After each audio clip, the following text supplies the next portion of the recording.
Greetings, this is Mr. Solomon here with another edition of Minecraft EDU for schools here at Village East Elementary. And this is a new project I'm starting this week where students are asked to create a replica of a structure.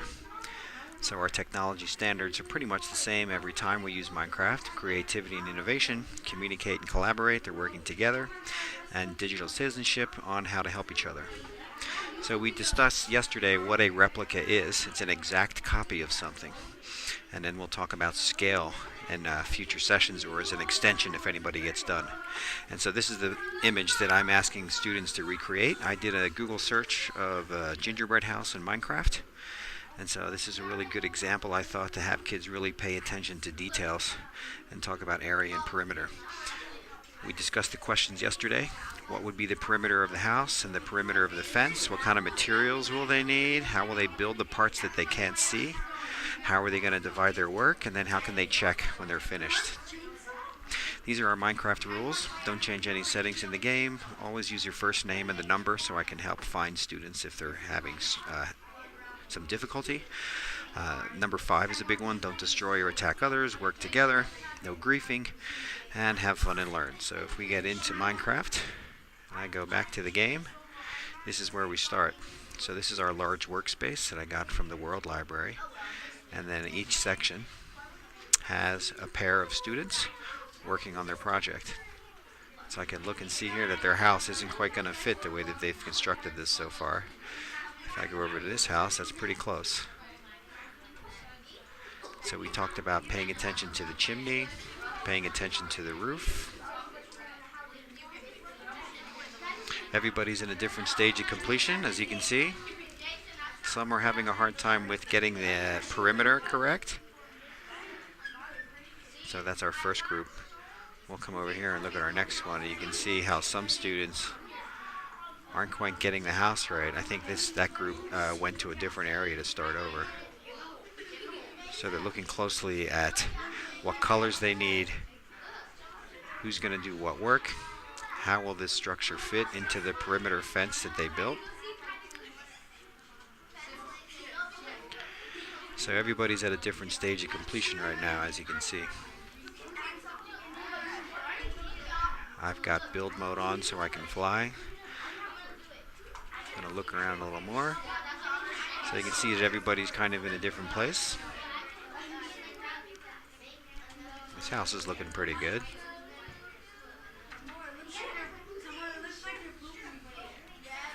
And so here's our group of 4 students.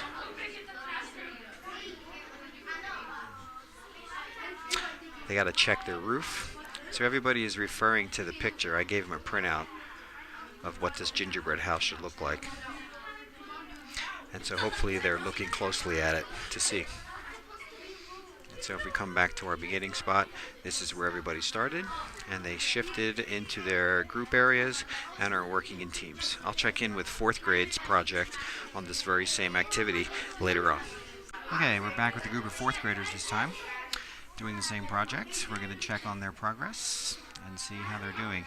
This has been a good project to see how closely they can pay attention to detail. So this house is looking pretty good. That's a student whose partner is absent today. This house to me looks like it's a little skinny. 1, 2, 3, 4, 5. So I'm noticing that they have a 5-step roof. But if I look at my picture, this roof has 1, 2, 3, 4, 5, 6, 7.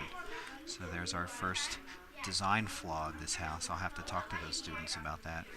Some are still constructing the perimeter. I'm going to cruise around and see some more. It really helps students pay attention to details. And they're realizing it's a lot more complicated than they thought. So this house is doing okay. They don't have quite all the wool around, and they need gaps in their fence. I'm going to cruise now and see how the group's in the 17 to 24. So everybody's starting in a different place. So this candy cane, if I notice, has 4 blocks up. And if I look at this one, 4 blocks up, so that's pretty accurate. That's looking good. So they're on their way. So everybody's attacking this project a little bit differently. Some are starting on the fence, some are working on the house. I like recording while you can see the students working, so you can see what they're doing. Check how everybody's doing on this project. So I see there's a student up here I'm going to have to talk to. Who shouldn't be up in the sky. Well, that helps me when I'm in build mode and I can turn up my speed. Just to show you real fast, pressing P, I can make my movement speed 90%. I'm in creative mode. I like getting in build mode, long distance building, just in case I need to help students out. And so then you'll see a video next of students working on this in our lab. You do that's not it. Hey, we're trying You to do the windows.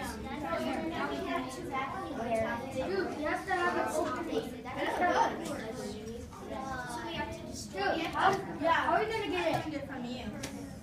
You can't make totally okay. No, the roof is looking good, Kayla. Okay, we're checking back with our fourth graders. It's been about 15 minutes since I last visited them. So this house is looking pretty good.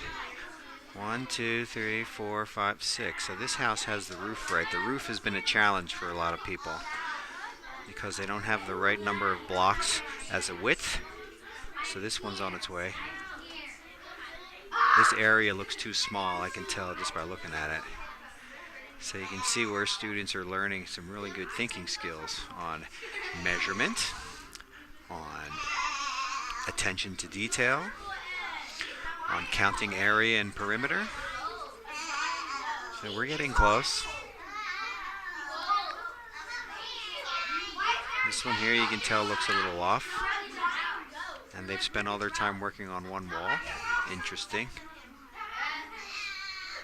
So everyone's approaching this a little differently as far as their strategies are concerned on how they're doing this, which is what I love about Minecraft. That I'm not giving them that specific of a task on how to think through the problem. I just say make a replica of the house.